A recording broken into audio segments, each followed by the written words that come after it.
cómo lo vamos a desarrollar, pero todas las instrucciones, en todo caso, yo los estaré trasladando vía Classroom. Estén al tanto de lo que aparezca en la información de esto. Lo que vamos a abordar hasta ese día es lo que vamos a ver el día de hoy. O sea, nuestra prueba del jueves de la semana entrante incluye lo que hemos visto desde el primer día de clases hasta lo que veamos el día de hoy. Y el día de hoy, amigas y amigos, vamos a abordar dos temas. Uno que en términos generales ya lo dijimos muy rápidamente, que es el que tienen en este momento en la pantalla, que es las actitudes del demandado frente a la demanda. Y el otro es ya entrar a una parte introductoria de lo que es la prueba. Ya después de esto, ya cuando regresemos de exámenes parciales, vamos a comenzar a abordar la prueba en particular, todos los medios de prueba en particular, y ya nos vamos a preparar para un examen final. Pero bueno, hemos estado en el proceso, hemos estado hablando mucho de excepciones previas y perentorias y excepciones mixtas, fueron los temas últimos que se abordaron. Pero hoy quiero recordarles a ustedes los que hemos hablado sobre las actitudes del demandado. En algún momento yo les mencionaba de que el demandado frente a la demanda acepta o niega. Son las dos actitudes que el demandado puede tomar, aceptar o negar. Es decir, aceptar implica aceptar las pretensiones de la parte actora y demandar, pues, perdón, negar, pues la palabra lo dice, simplemente oponerse a lo que manifiesta la parte actora. Recordemos siempre que el actor tiene el derecho de accionar, eso lo materializamos con la demanda. Cuando se presenta la demanda y nos notifican a nosotros como parte demandada, pues hay que tomar una actitud frente a ella. Ya saben ustedes, porque lo he explicado, que dentro del proceso ordinario se nos da a nosotros 9 días para tomar esa actitud. El juez, lógicamente, cuando la demanda la presenta, el juez debe calificar algunas cuestiones de forma de la demanda. Y yo les mencionaba, cuando hablábamos de las excepciones previas, fundamentalmente, que el juez siempre hace un análisis de la demanda y cuando detecta alguna falta de presupuesto procesal, la repela, la rechaza o ordena que se corrige el error. Un error en la demanda, un error en su incompetencia, algún punto que pueda detectar que es falta de presupuesto procesal, él puede repeler la demanda. Ante la no rechazo de la demanda, pero sí la existencia de presupuestos procesales, es cuando devienen las excepciones previas. Pero bien, lo primero que el juez es revisar la demanda para darle trámite. Cuando el juez le da trámite a la demanda, el notificador del tribunal notifica la resolución donde nos conceden 9 días para tomar una actitud frente a la demanda. Eso es lo que nosotros vamos a entender por emplazamiento. 9 días que he explicado que son hábiles, 9 días que comienzan a contar a partir del día siguiente.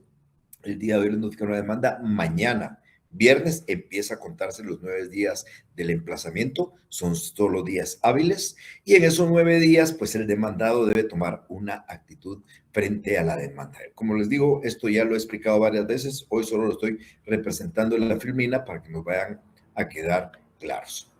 Es importante resaltar que ese emplazamiento, es decir, esa notificación que se nos hace dándonos 9 días para que tomar una actitud, tiene ciertos efectos que son importantes resumir y, si es posible, explicar. Primero, tiene efectos materiales y una notificación interrumpe la prescripción. Casualmente, en la sesión del día martes, les estaba hablando de la excepción previa de prescripción y de caso y caducidad. Y yo les decía a ustedes que la prescripción se puede interrumpir, no así la caducidad. Y, por ejemplo, un efecto de notificar una demanda cuando se hace el emplazamiento es interrumpir esa prescripción.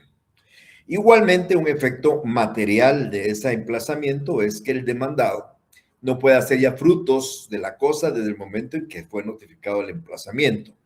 Es decir, si la persona está gozando de frutos, podrá seguirlos gozando, pero en el momento que sea emplazado, ya no podrá hacer uso de ellos y en caso obtenga una sentencia en su contra, le ordenarán devolverlos o entregarlos. Hay algunas obligaciones en las cuales hay que constituir en mora a las personas, que es que efectivamente cuando se da la notificación del emplazamiento, ahí se constituye en mora también al demandado. Muchas veces no se han pactado intereses, muchos contratos no hay un pacto de intereses y es a partir también del emplazamiento en que comienzan a generarse esos intereses. Lógicamente, como no han sido pactados, el interés que se fija al momento de hacer una condena es el interés legal, que es el interés que da el Banco de Guatemala a través de la Junta Monetaria día a día. Y por supuesto también hace anulable cualquier enajenación o gravamen que se hiciera sobre bienes del proceso o que son objeto del proceso. No, pese a que sabemos que hay una figura cautelar que se llama anotación de demanda, el emplazamiento también hace anulable cualquier enajenación. Inclusive, creo que ustedes lo saben, existe una figura delictiva cuando alguien dispone de un bien después de que existe, por ejemplo, un embargo y se llama típicamente, o así se llama la figura, se llama alzamiento de bienes. Esos son los efectos materiales del emplazamiento. Los efectos procesales del emplazamiento dan, es el primero, es que ya le da prevención al juez que emplaza, es el juez el que va a conocer, desde el momento que emplaza, él es que va a tener que conocer todo el proceso, ya le da prevención. Las partes se sujetan ante ese juez. Lógicamente, si hay incompetencia, pues no, pero si no hay falta de competencia o incompetencia, o simple y sencillamente no se alega esa y hay una prórroga de la competencia, como ya he explicado en otras oportunidades, pues ya las partes automáticamente quedan sujetas a ese juez emplazante y las partes también están obligadas a constituirse en el lugar del proceso. Eso no significa que hay que ir a vivir donde está el juez, pero sí hay que señalar un lugar dentro del perímetro de la población donde está el juzgador. Eso es constituirse en el lugar del proceso. Actualmente, con el sistema de notificaciones electrónicas, pues lógicamente ya no es tan necesario, pero la idea es que el juez que emplaza, sea el del Petén, sea el de Huehuetenango, nosotros como parte estamos obligados a constituirnos en ese lugar para continuar con el proceso. Son efectos procesales del emplazamiento. Como decía hace unos minutos, el demandado puede tomar dos actitudes. O puede allanarse, que es una aceptación de pretensiones. Quiere decir que contesta la demanda en sentido afirmativo, está de acuerdo con las pretensiones y por ende el juez va a dictar una sentencia declarando con lugar. O puede negar la demanda también contestándola en sentido negativo. Entonces, es importante para que no se me pierdan ustedes, o acepta, sentido afirmativo, se llama allanamiento o contumacia. La palabra contumacia es un término doctrinario, el código le dice allanamiento. Perdón, la contumacia no viene en el caso, disculpen, hagan caso omiso de eso, no sé qué estaba pensando, es el allanamiento, la contumacia es en relación a la rebeldía, perdón, y puede negar la demanda contestándola en sentido negativo. De esto vamos a hablar también muy rápidamente.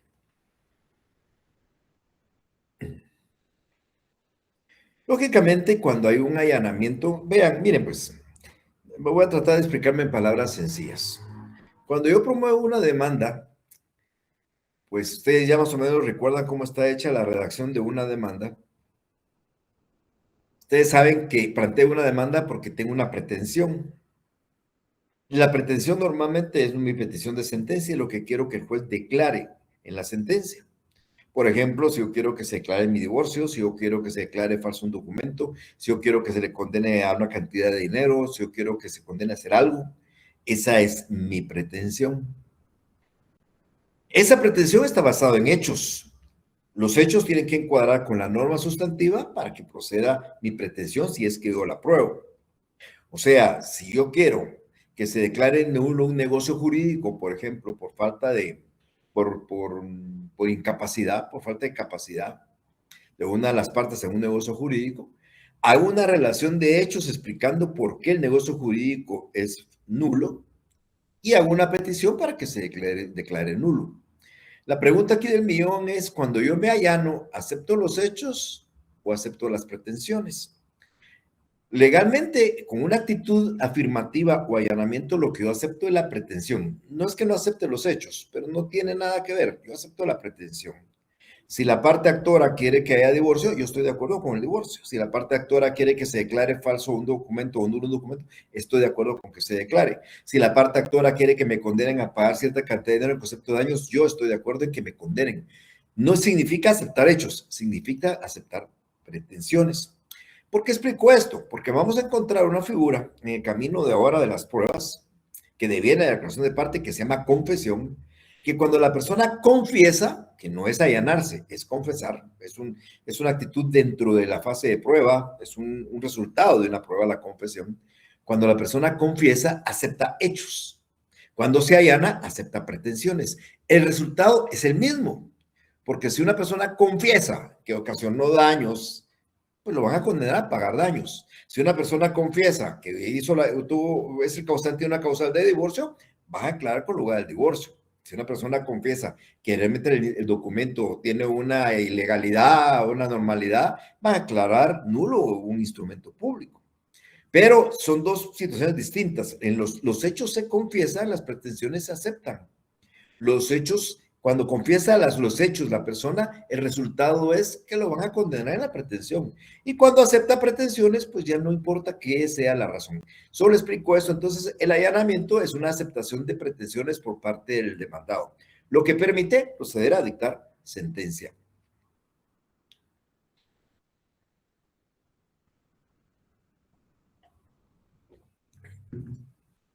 El otro lado de la moneda es la contestación negativa de la demanda. Y aquí yo les he explicado a ustedes dos cosas. Que esa contestación negativa puede ser tácita, que se da cuando el demandado no comparece, se le declara rebelde o contumaz, aquí sí es la palabra contumacia, o es expresa cuando el demandado comparece por escrito manifestando la negación. Quiero que quede bien claro, porque de repente alguno de ustedes todavía no lo ha entendido. Yo creo que ya todos es tan sencillo. No comparecer dentro de un juicio civil, como regla general, no comparecer significa negar, tácitamente negar. El que no llega y no comparece se le declara rebelde, pero niega en sentido tácito la demanda. ¿Por qué razón esta actitud de negar? Porque yo les decía que deviene en cierta forma de ciertos principios del derecho romano que establecía que quien demanda miente. En el proceso civil, quien demanda miente. Y para que el juez acceda a lo que quiere su demanda, le tiene que probar al juez.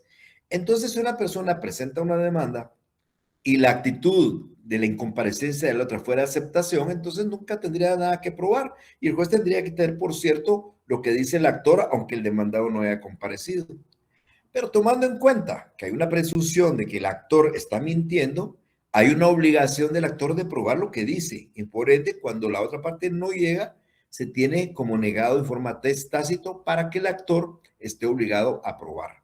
La carga de la prueba en el proceso civil le corresponde al actor y hay una disposición en el Código Procesal Civil que dice quien pretende algo debe probar los hechos constitutivos de su pretensión. Entonces, el actor está obligado a probar. Si el demandado no llega, niega tácitamente, pero también puede negar expresamente. En relación al allanamiento, no voy a tocar mucho el tema, aunque ya les comenté que hay 4 casos en el juicio oral, que vamos a ver en el otro semestre, donde el no llegar sí significa aceptar, pero tácitamente, pero no lo toco en este momento porque la regla general es, usted se allana expresamente y puede negar tácita o expresamente en un juicio civil, con excepción de estos procesos orales de los cuales estaremos hablando el próximo semestre.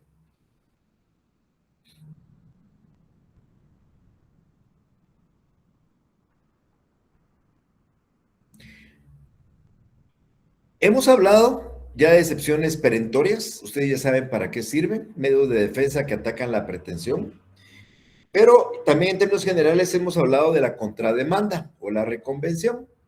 Estas dos actitudes, sea plantear excepciones perentorias o reconvenir, solo se pueden hacer si el demandado niega expresamente la demanda. Ustedes comparecen dentro de los 9 días contestando la demanda en sentido negativo, que es lo único que estarían obligados a hacer. O sea, yo me presento ante el juez y le digo, señor juez, vengo a contestar la demanda planteada en mi contra en sentido negativo, nada más. Quiero decir que niego lo que quiere la parte actora en todo sentido de la palabra. Eso es una actitud. Pero si yo quisiera atacar las pretensiones del actor con ciertas circunstancias o algunos hechos que son impeditivos de esa acción, puedo agregar una excepción perentoria.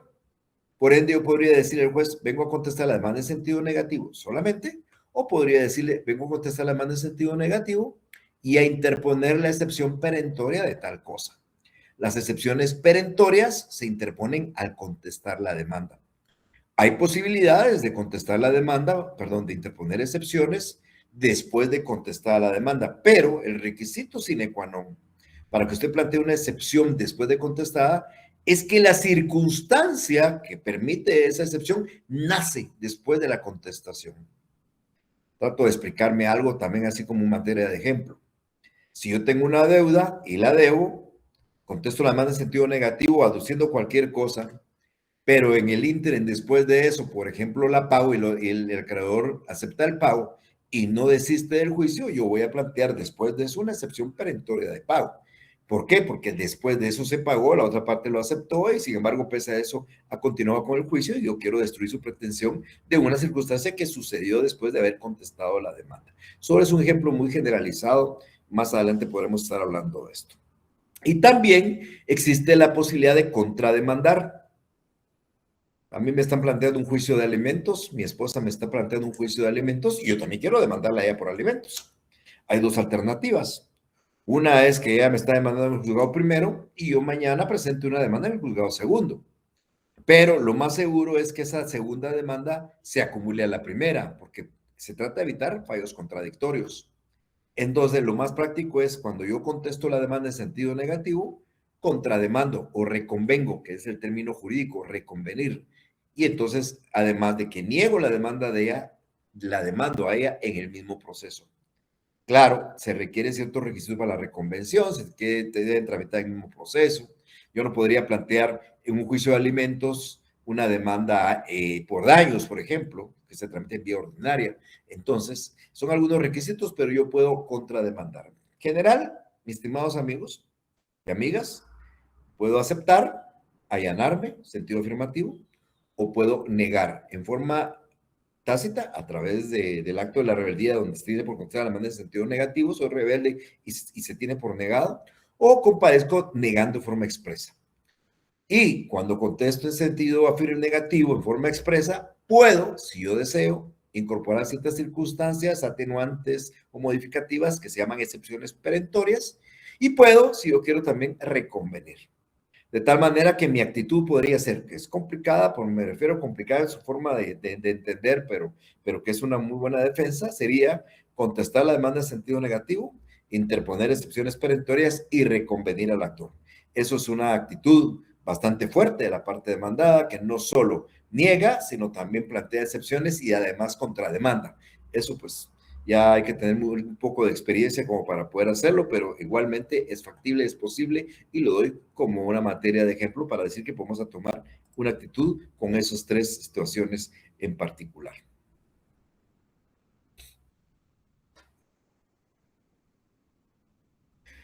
Esto yo ya lo expliqué en los primeros 6 días del emplazamiento, es cuando tenemos que plantear excepciones previas. Ahí se recuerda que hay previas preclusivas que obligadamente son entre los primeros 6 días. Las 4 excepciones previas preclusivas que solo podemos plantear en primeros 6 días es la demanda afectuosa, la incompetencia, la falta de cumplimiento del plazo de la condición a que estuviera sujeto el derecho o la obligación que se pretende hacer valer y la excepción previa de arraigo. Las únicas 4 que obligadamente debemos implementar en 6 días. Las otras también, tenemos esos 6 días para hacerlo, pero la ley en cierta forma permite que esas otras, caducidad, prescripción, cosa juzgada, falta de personalidad, falta de personería, puedan plantearse en cualquier otro momento.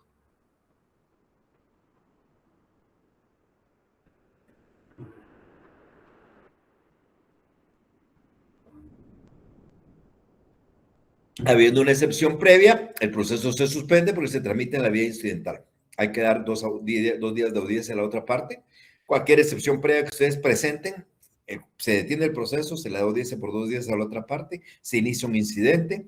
Hasta que esté resuelto el incidente, el proceso principal va a continuar. Este es un proceso accesorio.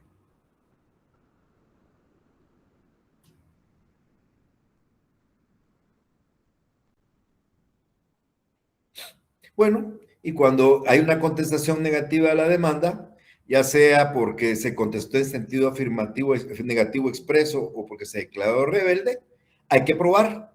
Y a partir de ahí se habría de probar el proceso por 30 días. O sea, cuando el demandado se allana, no hay prueba, el juez dicta sentencia de una vez. Cuando el demandado niega, expresa o tácitamente, el juez abre a prueba el proceso por 30 días para que, en primer lugar, el actor pruebe sus hechos y si el demandado interpuso excepciones previas, o perdón, perentorias, pruebe sus excepciones perentorias. Muy bien. Esto es nada más la parte que quería yo tocar, mera introductoria de este tema. No sé si hay alguna duda sobre esto antes que pasemos al siguiente punto, que estas son las actitudes del demandado. En resumen, niega o acepta, negación, allanamiento, negación expresa o tácita, allanamiento expreso. La negación puede incluirse con excepciones perentorias y reconvención. ¿Duda que tuvieran sobre esto? Sí, licenciado, buenas tardes. ¿Será que podría volver a repetir las 4 excepciones que se plantean en los primeros 6 días? Incompetencia, demanda efectuosa, creo que es numeral primero y segundo del 116. El numeral 7, falta de cumplimiento del plazo de la condición a que estuviera sujeto el derecho que se pretende hacer valer. Y el artículo 117, excepción previa de arraigo.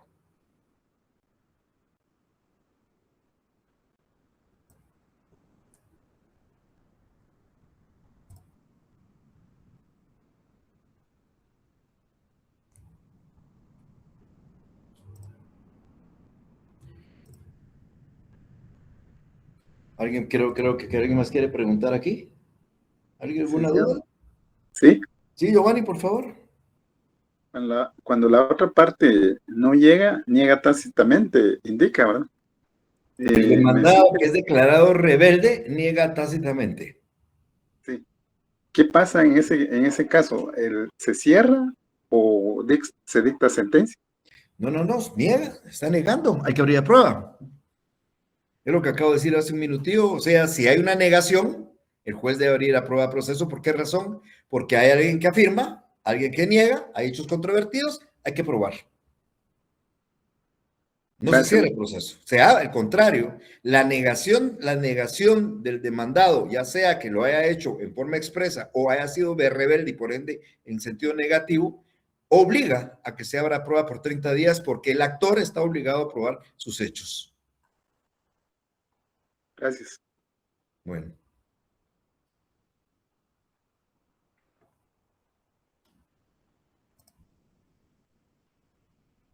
Me hagan un segundo porque ahorita tengo problemas con bajar el otro video, no sé qué pasa aquí, pero denme un segundo, por favor. Si alguien más quiere preguntar, por favor. Ese es un buen momento.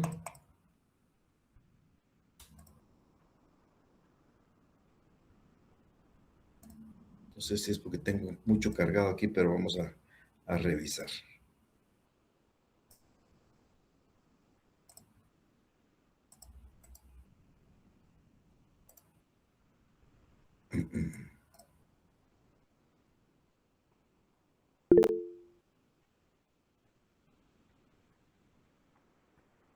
Jamie, por favor.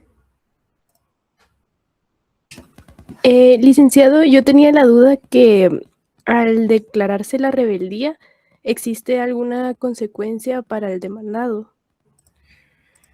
Buena pregunta, Jamie, muy buena pregunta.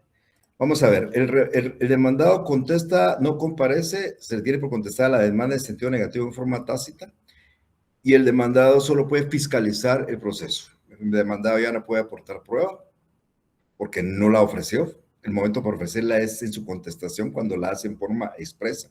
Tiene obligación de ofrecer su prueba y como no la ofreció, no va a poder proponer medios de prueba, pero sí puede fiscalizar la prueba de la otra parte. Entonces, es muy buena pregunta la suya porque con eso efectivamente lo que estamos tratando de decir es que sí hay una consecuencia.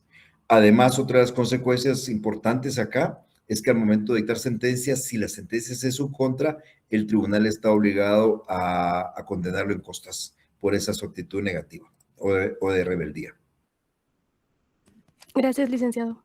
Bueno. Nada, un segundito que no sé qué me pasa aquí, se me juntan tantas cosas y no encuentro la manera, pero ahorita vamos a ver.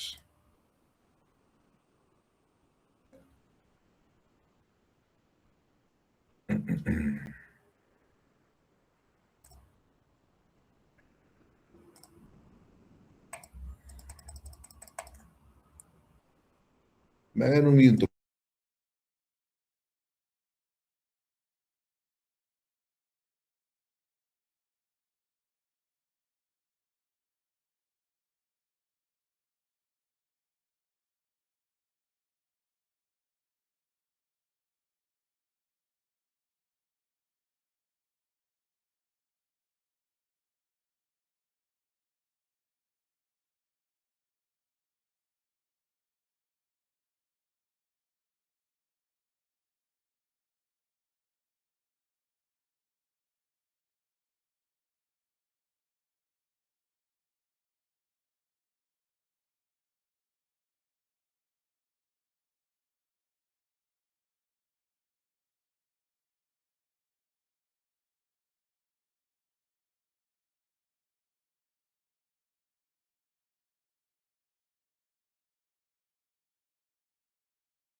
Vamos a tratar de trabajar sin el video porque no me pregunten cuál es el problema que tengo con mi máquina. Vamos a mandar a revisarla, pero ya cuando tengo todo grabado, ya todo listo solo para compartir, en un momento queda esto trabado y vamos a seguir probando. Pero mientras tanto, lo que voy a tocar a partir de hoy ya es el tema de la prueba. Ya dije hace unos segunditos de que cuando hay hechos controvertidos, el actor afirma, el demandado niega, hay que recibir prueba. Ya explicamos en algún momento que el periodo de prueba de un juicio ordinario es de 30 días y que esos 30 días son días hábiles. También explicamos de que el periodo extraordinario de prueba, en lugar de 30, puede ser hasta 120, pero el requisito obligatorio de ese periodo de prueba es que haya que realizar pruebas en el extranjero. Igualmente, ya mencioné en algún momento que el periodo ordinario de prueba de 30 días se puede ampliar por 10 días más cuando sin culpa de una de las partes, alguna prueba no se haya podido desarrollar. Pero bien, todo esto que he tratado de explicar en este momento y que ustedes ya son del conocimiento, nos lleva a hablar un poco de la teoría de la prueba. Para empezar, hay que tratar, creo que esto es una buena base para poder explicar este tema. Eduardo Couture, en su libro Introducción al Estudio del Derecho Procesal Civil, Eduardo Couture es un tratadista uruguayo, dice que para explicar esto de la prueba es importante hacerse varias preguntas, 5 preguntas. ¿Qué es la prueba? ¿Cómo se prueba? cuáles son los medios de prueba,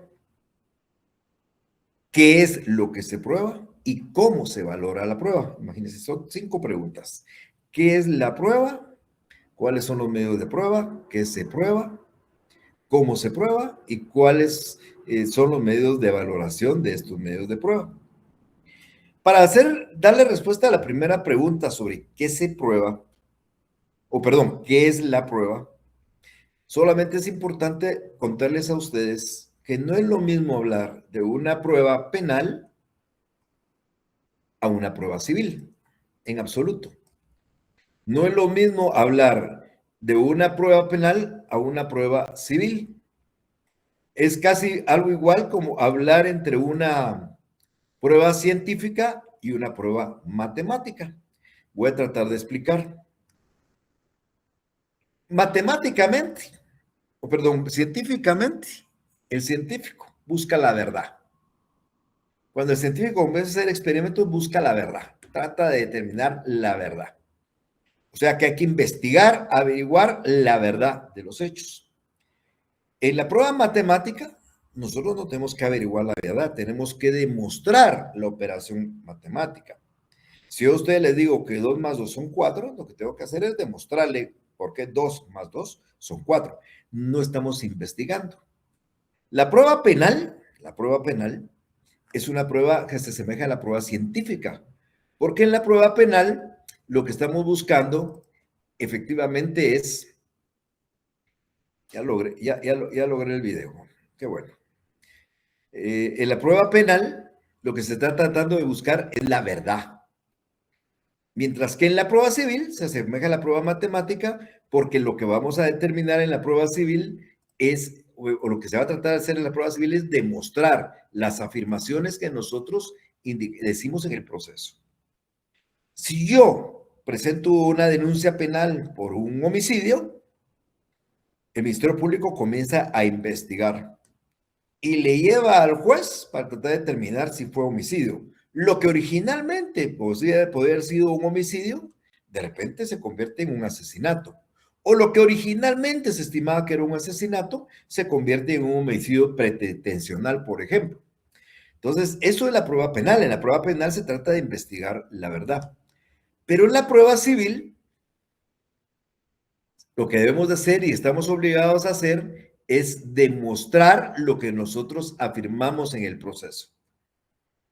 O sea, si yo al juez le digo X cosa en los hechos, mi obligación es demostrar esa X cosa. Si yo al juez le digo, fíjese, señor juez, que con fecha tal, transcurriendo, yo tengo que demostrar al juez todo eso. Me ocasionaron daños, tengo que probarle los daños. Si yo al juez le digo, mire, este documento es falso porque la firma es falsa, tengo que demostrarle que la firma es falsa. El juez no va a investigar nada. El tribunal no se va a encargar, investiguemos si es falsa o no es falsa, no.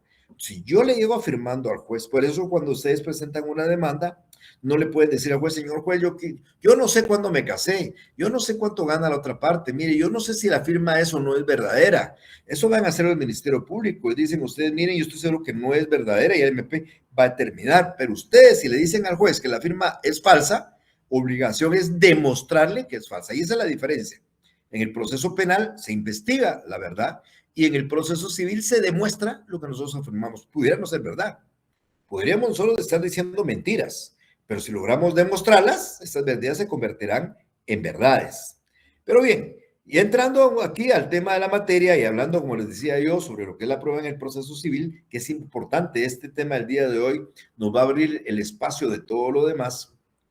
Yo les he explicado a ustedes, y esto lo tomo, insisto, de parte de Eduardo Couture, que es importante responderse estas interrogantes para que nosotros podamos dar una respuesta de lo que es la prueba civil. Un interrogante, ¿qué es la prueba civil? Que era la que estaba explicando en este momento. Otra, ¿cuáles son los medios de prueba? ¿Qué es lo que se prueba en el proceso? ¿Cómo se prueba dentro del proceso? ¿Y qué valor tiene cada medio de prueba? En la clase de hoy, del que nos quedan 40 minutos para hacerlo, trataré de explicar exactamente todo eso. Cuando nosotros definimos la prueba civil, aplicamos lo que nosotros decíamos hace unos minutos, que es una prueba de demostración. Te podemos definir que es aquella por la cual las partes demuestran al órgano jurisdiccional sus afirmaciones formuladas en el proceso. La prueba civil es de demostración, igual que la prueba matemática. La prueba penal es de averiguación de la verdad, igual que la prueba científica. Nosotros nos asemejamos a una prueba matemática. Lo que tenemos que hacer es demostrarle al juez lo que nosotros estamos afirmando en el proceso. Reitero, no puedo llegar diciéndole, señor juez, yo no sé tal cosa, no sé cuánto no. Yo digo, señor juez, pasó esto, y estoy obligado yo a demostrar eso. Y solo si yo logro demostrar lo que estoy afirmando y los hechos encuadran en una norma sustantiva que fue violada, el juez me va a dar la razón. ¿Cuáles van a ser los medios de prueba que nosotros podemos utilizar? Miren, el artículo 128 del Código Procesal Civil, el 128, nos habla de 7 medios de prueba. Pero yo quiero que los entendamos desde el punto de vista doctrinario y también, por supuesto, desde el punto de vista legal. Miren, cuando la doctrina habla de medios de prueba, hay una clasificación muy interesante que es esta que los divide en estos 3. Medio de prueba directo por percepción, medio de prueba indirecto, que también le llaman indirecto por representación, y medio de prueba por inducción o deducción. Me explico. Ustedes que ahorita me están escuchando, si alguien les llega a decir a ustedes algo, lo que están haciendo es contándoles algo. Si alguien, mira, ¿viste lo que pasó en la universidad el día de ayer? Y le cuentan, y ustedes no lo vieron, en forma directa no lo vieron. Lo que están haciendo es contándole. Lo que hace un medio de televisión cuando no es en forma directa, cuando el medio de televisión pasa una noticia un día o unas horas después, lo que el medio de comunicación está haciendo con ustedes es representándoles un hecho pasado en ese momento en el presente. Si ustedes ven videos de lo que pudo haber pasado en la universidad el día de ayer y lo están viendo hoy, le están representando lo que fue ayer el día de hoy. Y a eso se refiere el medio de prueba por representación. Es indirecto porque ustedes no lo vieron directamente. Distinto es aquel que estuvo metido el día de ayer ahí y que vio todo lo que pasó. Pero para el caso del juzgador, porque es el juzgador el que va a ver esto, al juez le vamos a contar cosas, nosotros que pasaron ayer, hace 10 años, hace 20 años, hace 30 años. Ese es el medio de prueba indirecto por representación. El juez no le consta, pero nosotros se lo representamos. En cambio, el medio de prueba directo por percepción es cuando el mismo juez constata el hecho. El juez va y quiere ver que alteraron un lindero, el juez va y ve que se alteró, que rompieron una pared, el juez va y ve que se rompió la pared, que destruyeron el windshield de un carro y le pedimos que el juez va y constata que el windshield está roto, no sabe quién, pero ve que está roto. Esto es un medio de prueba directo por percepción. Y hay medios de prueba por inducción o deducción, donde al juez no lo ve de forma directa, ni se lo cuenta en forma de representación a alguien que sí lo vivió. Pero, en cierta forma, se pueden sacar conclusiones de otros hechos alrededor de este. Me adelanto un poquito. Si ustedes efectivamente, ya alguna vez lo mencioné, creo, en una clase, pero si ustedes un día salen de su casa y miran que está el cielo nublado y el asfalto está mojado, y ustedes no vieron que llovió, pueden deducir que llovió. El juez también lo hace de la misma manera, o sea, el juez no lo vio, al juez no le contaron, pero lo pudo deducir, y esos son medios de prueba por inducción o deducción. Entonces, doctrinariamente tenemos 3 medios de prueba: el medio de prueba directo, el indirecto por percepción y el medio de prueba por inducción o deducción. El medio de prueba directo por percepción, como acabo de dar un ejemplo en este momento, es cuando el juez constata por sí mismo qué fue lo que sucedió. El Código Procesal Civil y Mercantil reconoce y recoge lo que se llama reconocimiento judicial. La prueba del reconocimiento judicial es el único medio de prueba directo por percepción. En el juicio laboral se llama inspección ocular y en otro lado tendrá otro nombre, pero es cuando el juez va y constata. Por supuesto, el juez no le puede constatar que una firma sea falsa porque él no la vio. A él le pueden contar, pero el juez sí le puede constar que había una alteración de un lindero. Le dicen, fíjense que se alteró el lindero, miren, rompieron una puerta, miren, rompieron el windshield, miren, botaron una pared, y el juez va y constata que la pared está tirada. Por supuesto que no sabe quién lo hizo, ni por qué lo hizo, pero sí sabe y él puede constatar un hecho que es sujeto a demostración. Yo le dije al juez que la pared la botaron y ya le estoy demostrando que está tirada, que fue botada. Es un nuevo medio de prueba directo, se llama reconocimiento judicial. Entre los del artículo 128 aparece el reconocimiento judicial y sería el único medio de prueba directo por percepción. Los medios de prueba indirectos, así como la televisión cuando pasa en diferido, pero esto no es lógicamente la televisión, no estamos hablando de un medio de prueba. Estos medios de prueba indirectos por representación pueden darse de tres maneras. Así como están ustedes, como les digo yo, para que ustedes vayan entendiendo muy fácilmente. Si ustedes llegan a su casa en este momento, algún momento puse el ejemplo cuando llegué a clases el primer día, y hay un problema entre sus hermanos, porque alguien quebró el televisor, rompió una lámpara. Ustedes no vieron que la rompió, ven que está la lámpara rota, ya en forma directa saben, por su percepción saben que la lámpara está rota. Pero ¿quién le puede contar a usted cómo se rompió la lámpara? ¿O quién la rompió? Es un medio de prueba por representación. Alguien le va a decir, mira, hace 5 minutos, fulanito rompió la lámpara. Hay personas que están ligadas al proceso que le cuentan al juez.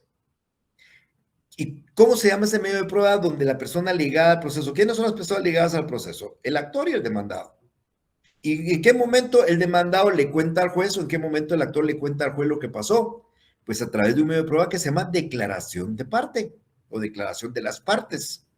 Yo pido al juez que la otra parte preste una declaración, le hago preguntas y la parte confiesa, le cuenta al juez lo que pasó. Es un medio de prueba por representación a través de personas vinculadas al proceso. La prueba que aparece en el 128 se llama declaración de las partes, encuadra exactamente en eso. Y hay declaraciones de personas que le cuentan al juez lo que pasó y no tienen ninguna relación con el proceso. Típicamente estamos hablando de los testigos. Los testigos les consta lo que pasó y le cuentan al juez lo que pasó. No están vinculadas al proceso, son terceros, pero también existe en el 128 la declaración de testigos.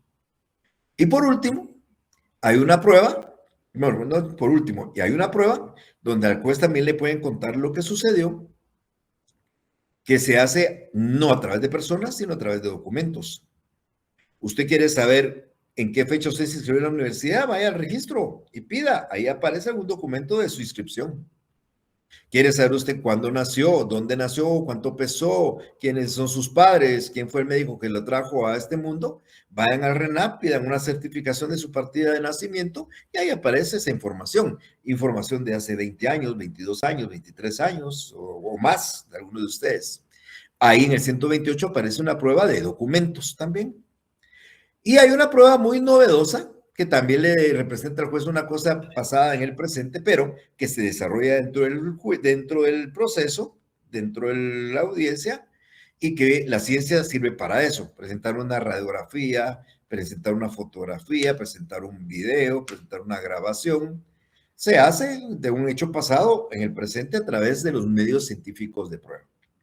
Entonces, el artículo 128 regula el reconocimiento judicial que acabamos de ver como medio de prueba directo, regula la declaración de las partes como medio de prueba indirecto por representación a través de personas ligadas al proceso, regula la declaración de los testigos como medio de prueba por representación a través de personas no ligadas al proceso, terceros, regula la prueba de documentos a través de medio de presentación de documentos y los medios científicos de prueba que la ciencia utiliza para también poderle demostrar al juez un hecho pasado en el presente. Estas vinculadas a las personas es la declaración de parte, que es el ejemplo que estaba dando yo, aparece en el artículo 128. También tenemos a través de personas que no están vinculadas al proceso, son los testimonios, las personas que vieron el hecho, vieron el caso y pueden contárselo al juez en la prueba de declaración de testigos.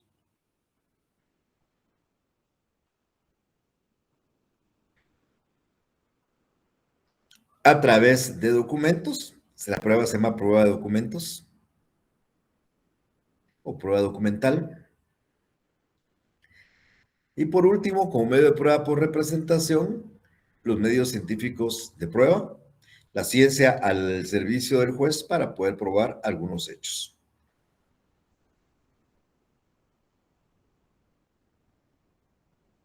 Ahí me disculpan, esta presentación es de las más viejitas, se los hice hasta con dibujitos, eso me pierde un poco el tiempo, pero es la presentación que he estado utilizando y que puede servir.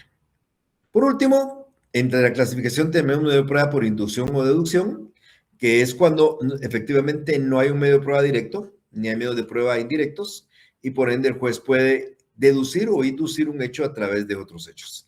Aquí vamos a encontrar dos medios de prueba, por un lado las presunciones y por el otro lado el dictamen de los expertos.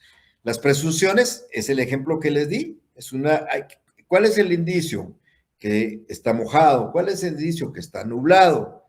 ¿Qué presumen ustedes? Que llovió. Ustedes, también lo puse como ejemplo, ustedes van a la casa de un pariente, encuentran que hay piñata, que hay ya piñata rota, están sacando una marimba. Esos son indicios. ¿Qué presumen ustedes? Que hubo fiesta. Entonces, estas son las presunciones que el juez realiza también.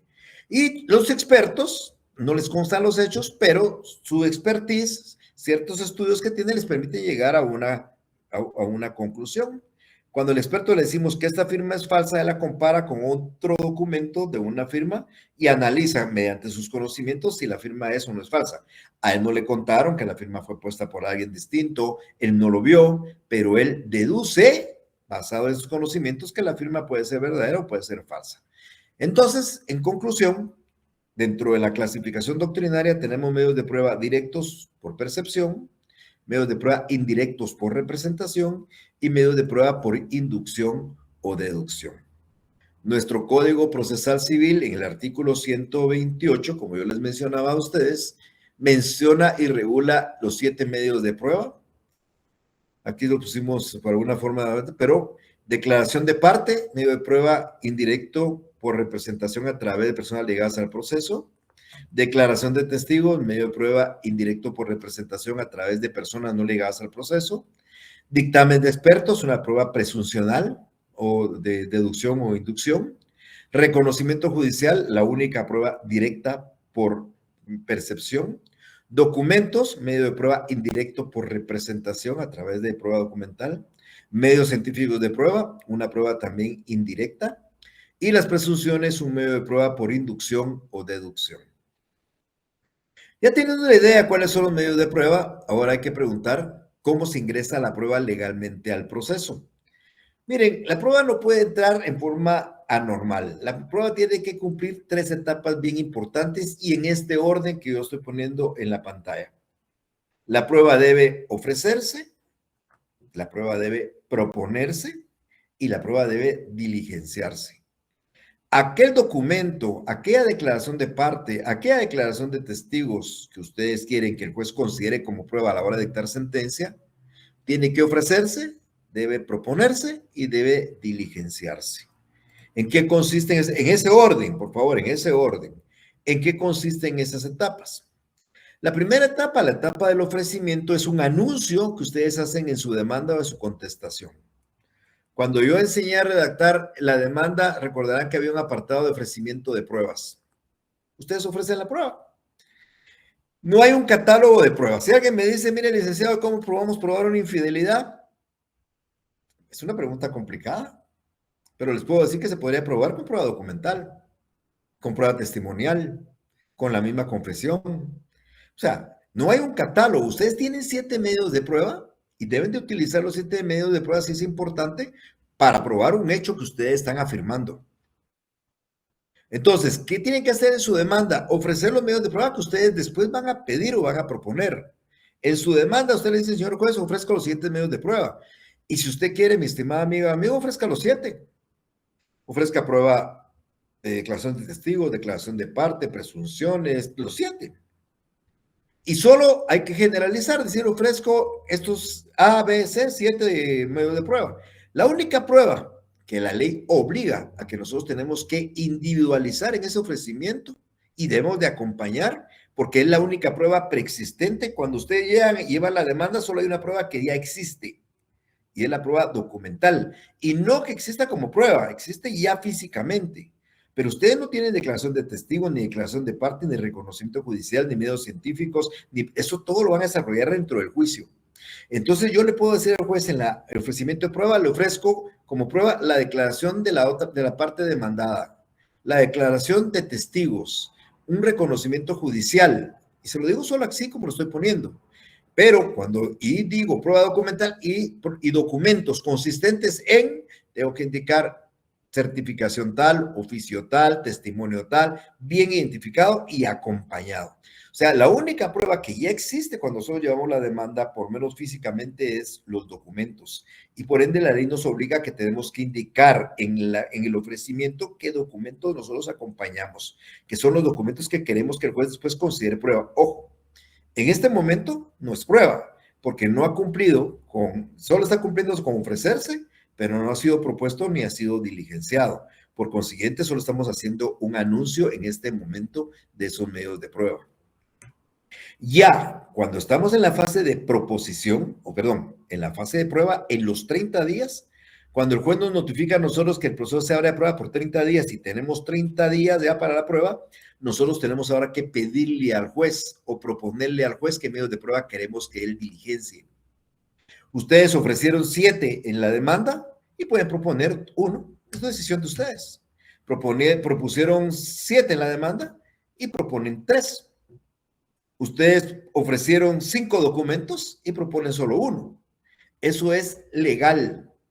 Lo que no pueden hacer es ofrecer 2 medios de prueba y proponer 3. Ofrecer 2 documentos y proponer 3. Porque ustedes, cuando presentan su demanda y ofrecen, esa es la prueba que ustedes van a poder pedir.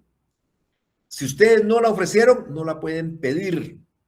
Esa es la segunda etapa y lo hacen en la fase de prueba. Reitero, pueden tener 100 documentos que ustedes llevaron en la demanda, ofrecieron en la demanda, pero si en la fase de prueba no propusieron ninguno de estos documentos, solo tendrán papeles ahí. Entonces, la fase de proposición ya se hace en el periodo de prueba y uno presenta un memorial diciéndole, señor juez, el proceso está abierto a prueba y propongo como medio de prueba la declaración de parte. Y ahí van a aprender ustedes qué requisitos hay que cumplir para que el juez cite a la otra parte a prestar declaración. También mi declaración de testigos A, B y C y sobre estos puntos y ahí les voy a explicar ya cuando hable cada uno de ellos cómo hay que proponer cada medio de prueba. En este momento solo estamos ofreciéndolo, estamos generalizando y la única prueba que tenemos que individualizar es la prueba documental. Esto se hace en el periodo de prueba. Aclaro, vamos a encontrar 2 pruebas privilegiadas, así le llamo yo, pruebas privilegiadas. ¿Por qué son pruebas privilegiadas? Porque son pruebas que la ley permite proponer fuera del periodo de prueba, porque el periodo de 30 días es para proponer la prueba y diligenciarla, pero hay 2 medios de prueba que la ley permite que pueda hacerse en cualquier estado del juicio. Una es el reconocimiento judicial, que es la única prueba directa.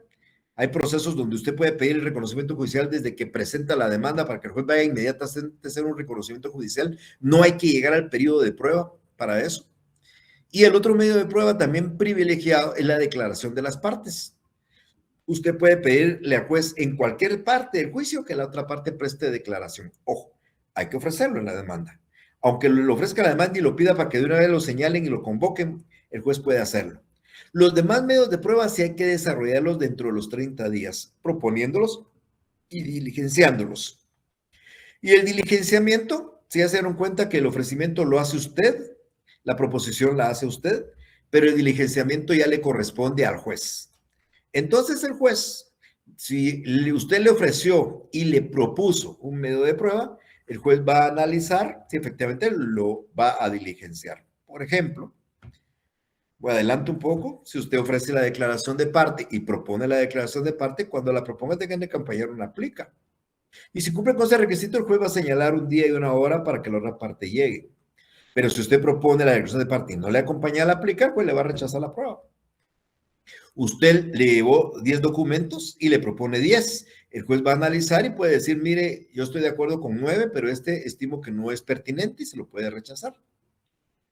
Usted puede proponer testigos, pero si no le da los nombres de los testigos, el juez no los va a llamar a declarar. Ustedes van a aprender, insisto, después de esto, cómo se propone. En este momento solo estamos ofreciendo y explicando las etapas del procedimiento probatorio. Se ofrece en la demanda o en la contestación por el demandado, se propone durante el periodo de prueba y el juez diligencia durante el periodo de prueba. ¿Qué es el diligenciamiento? Es cuando el juez ya incorpora legalmente el medio de prueba al proceso. Cuando yo le ofrecí al juez una certificación y la demanda una certificación de una partida de nacimiento y en la fase de prueba le pedí que lo tuviera como prueba, el juez cuando dicta la resolución y dice se tiene como prueba la certificación, eso se convirtió ya en prueba. ¿Por qué? Fue ofrecido, fue propuesto, fue diligenciado. Cuando yo le ofrezco al juez una declaración de parte de la demanda y durante el periodo de prueba le pido la declaración de parte y el presento no aplica, el juez cita a la otra parte a prestar declaración. Cuando la otra parte llega, lo juramenta, abre la aplica, le pregunta, levanta el acta, suscribe el acta, termina y ya incorporó legalmente una declaración de parte que ya es prueba dentro del proceso. Esa es la forma en que una prueba entra legalmente al proceso. Hay otra manera de meter, si a usted se le olvidó un documento, ya no lo va a poder proponer ni se va a diligenciar. Si usted no ofreció una prueba de reconocimiento judicial y luego la quiere hacer, el juez le va a decir que no porque usted no la ofreció. Entonces, usted tiene que cumplir con ofrecer y proponer para que el juez diligencie. Y solo si se ofreció y se propuso y diligenció, el juez ya va a aceptar esa prueba al momento de dictar la sentencia. ¿Qué se prueba? Ya se recuerdan ustedes que realmente en el proceso esto es realmente un silogismo. Vamos a ver, ¿por qué yo voy a plantear? Vamos a tratar de ver algún caso en particular. Vamos a ver, ¿por qué voy a plantear yo? Yo ya no quisiera estar hablando del divorcio, de esas cosas, aunque son temas que son muy generalizados y me permiten mucho explicar, pero quisiera cambiar a otro tema. Vamos a pensar en la nulidad de un testamento. El Código Civil y el Código Notariado regula cuáles son los requisitos formales del testamento, y el testamento es un acto solemne. Usted debe cumplir con eso. Por eso recordará a ustedes que el testamento se hace en escritura pública. El testamento común abierto es un requisito que sea en escritura pública. Que se haga un solo acto, que se indique día y hora en que se inicia. Se incluye el nombre de 2 testigos. Esos requisitos son solemnes. Si usted no incluye testigos en el testamento, ese testamento es nulo. Si usted el testamento lo hace en un documento privado, el testamento es nulo. Si el testamento usted no lo inicia poniendo el día y la hora, que las escrituras públicas no exigen día y hora, pero el testamento sí, es nulo. Entonces, eso está en la ley.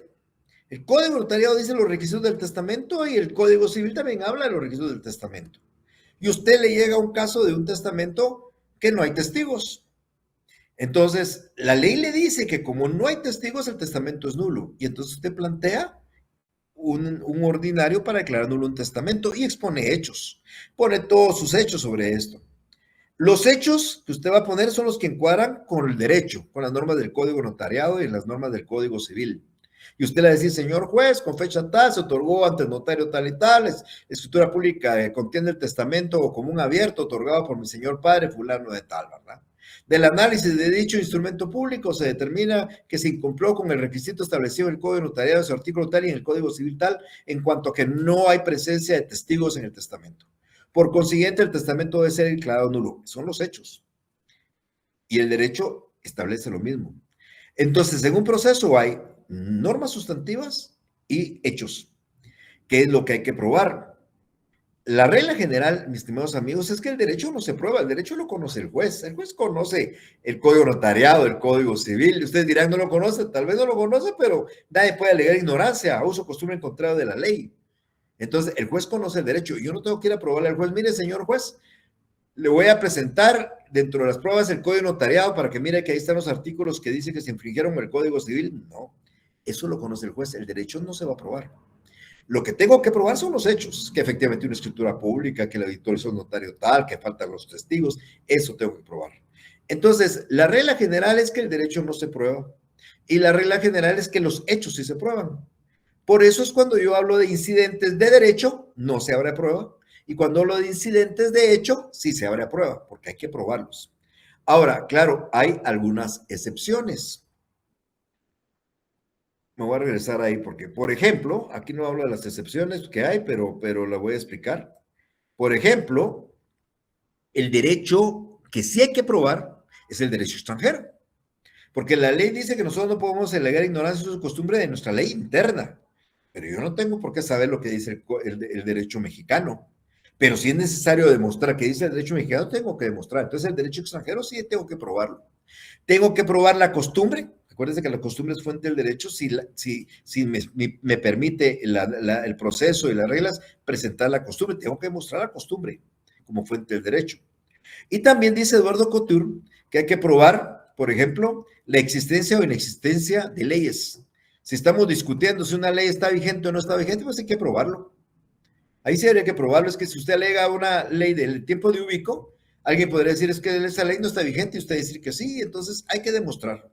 Entonces, el derecho no se prueba, pero sí hay que probar el derecho extranjero, la existencia o inexistencia de leyes o la costumbre como fuente del derecho. Ahora, los hechos sí hay que probarlos, pero hay hechos que no requiere que usted los pruebe. Tal vez le corresponderá a la otra parte, pero no a usted. Por ejemplo, hechos admitidos. Si dentro de la demanda usted presenta algo y la otra parte lo admite, ese hecho no hay que probarlo ya. Hechos notorios. Por ejemplo, ¿quién va a probar hoy en un juicio? ¿Qué juez nos va a ordenar a nosotros que demostremos que el presidente de la República es Bernardo Arévalo? Es un hecho notorio. Si alguien en el juicio dice el presidente Bernardo Arévalo, la otra parte no puede decir, demuestre que él es el presidente, es un hecho notorio. El hecho notorio es el hecho que lo conoce una ciudadanía. Si la discusión fuera cuándo fue el descubrimiento de América y quién descubrió América, todos nosotros sabemos, si es un hecho notorio, que fue Cristóbal Colón en 1492. Eso es un hecho notorio, eso no es motivo de prueba, porque son hechos conocidos por la ciudadanía. La existencia del átomo, nadie ha visto el átomo, pero sabemos que existe. Eso es un hecho notorio. Los hechos evidentes. Eduardo Couture pone un ejemplo interesante. ¿Cómo se mira mejor, en la oscuridad o en la claridad? Pues sabemos todos que es evidente que en la claridad. Y si la discusión fuera donde alguien dice, no, es que se mira mejor en la oscuridad y otro dice mejor en la claridad, el que está afirmando el hecho evidente no tiene nada que probar, pero el que está en contra del hecho evidente sí tiene que probar. El que diga, no, se mira mejor en la oscuridad, tiene que probar que sea así, pero el que es evidente que se mira mejor en la claridad, o los hechos naturales. La gestación de un niño tiene 9 meses, y si la discusión fuera, no, fue en 9, fue en 10, el que dice que fue en 10 tiene que demostrar que fue en 10, porque lo natural es que sea en 9. Entonces, hay hechos naturales, hay hechos evidentes, hay hechos notorios, hay hechos aceptados, hay hechos presumidos por la ley. Ustedes recordarán, porque estoy seguro que lo saben, que hay una presunción legal en relación a la paternidad matrimonial. El hijo nacido dentro del matrimonio es hijo del padre con que la madre esté casada. Entonces, cuando usted va al RENAP, el papá no tiene que ir, si están casados, no tiene, con que la mamá vaya, va a inscribir el niño a nombre del papá y de la mamá, porque es un hecho presumido por la ley. Entonces, el hecho presumido por la ley tampoco hay que probarlo. Pero bueno, lo que más me interesaba a mí es que recuerden que siempre en un proceso probamos hechos y no derechos, salvo las excepciones que acabo de explicar. ¿Qué valor tienen los medios de prueba? Miren, los medios de prueba hay 3 sistemas para darle un valor a la prueba. Hay un sistema que se llama sistema de prueba legal o tasada, un sistema de la sana crítica y un sistema de la libre convicción. En relación a la prueba legal o tasada, el código ya le dice a usted cuánto vale la prueba. Pues para tratar de explicar, prueba legal o tasada y libre convicción son extremos. En la prueba legal o tasada, el juez no va a razonar porque ya la ley le dice cuánto vale la prueba. En la libre convicción, el juez tampoco va a razonar porque la ley no le dice que razone, sino que piense lo que dice su corazón.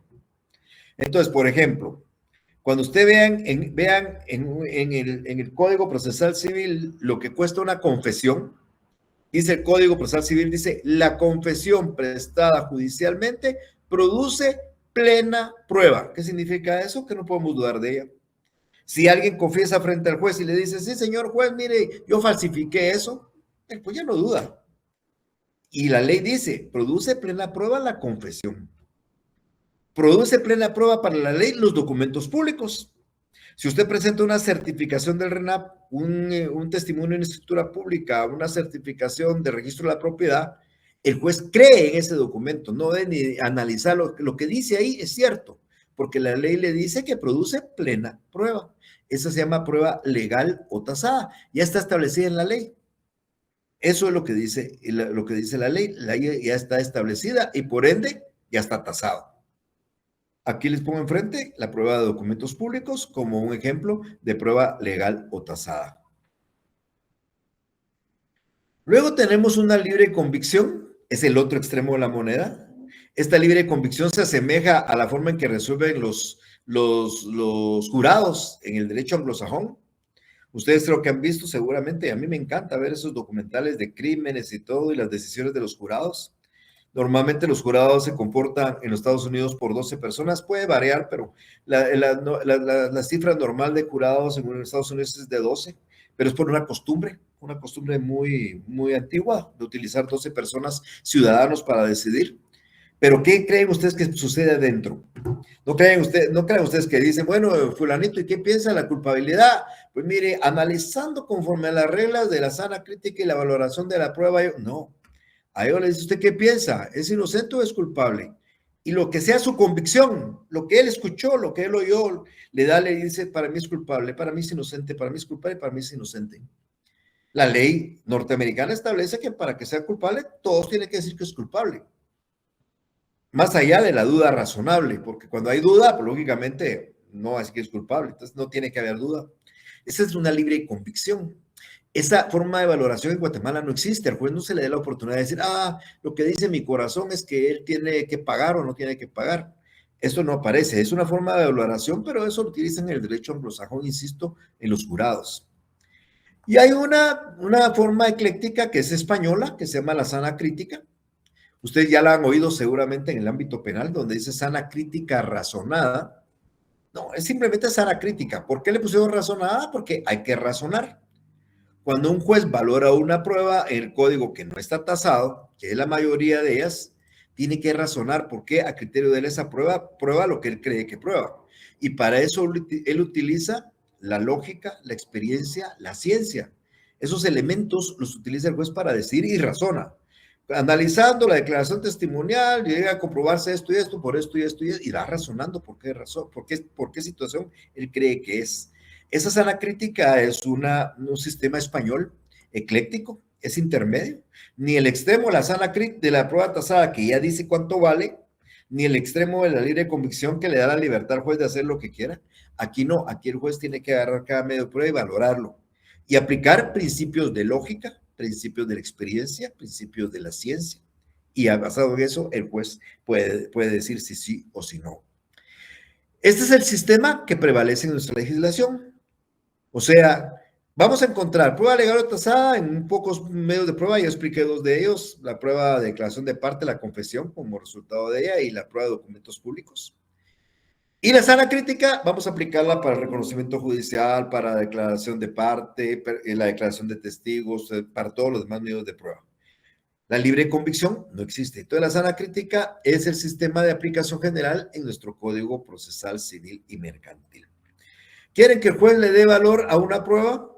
Que se valore conforme a la sana crítica o se valore conforme a la prueba legal o tasada. Bueno, que le dé un valor el juez. ¿Quieren ustedes que lo hagan? Ofrézcanle la prueba, propónganle la prueba y el juez que diligencie la prueba. Solo así le va a dar un valor. ¿Cuáles son las etapas del procedimiento probatorio? Ofrecer, proponer, diligenciar. Y resultado de eso, el juez puede ya al momento de dictar sentencia valorar la prueba. ¿Alguna pregunta que tengan?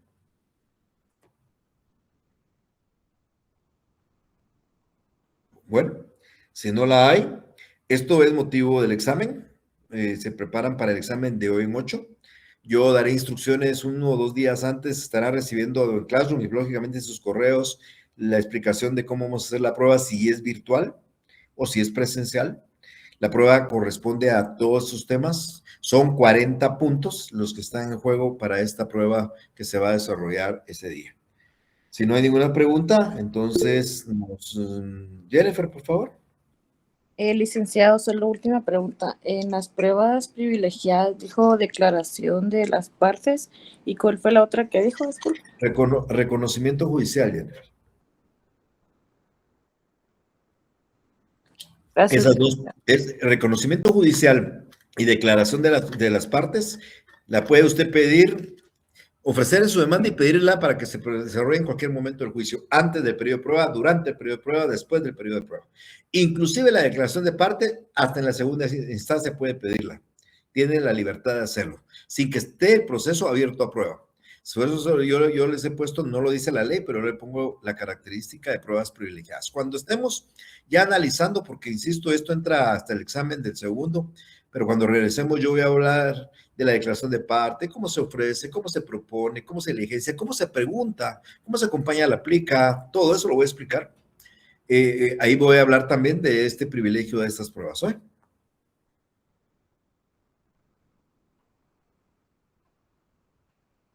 Muy bien. Si no hay más preguntas, les deseo lo mejor. Prepárense, estudien. Este examen es un poquito más complicado. Así que espero que todo les vaya bien. Tengan una feliz tarde. Nos vemos. Feliz tarde, licenciado. Feliz tarde, licenciado. Feliz tarde, Lee.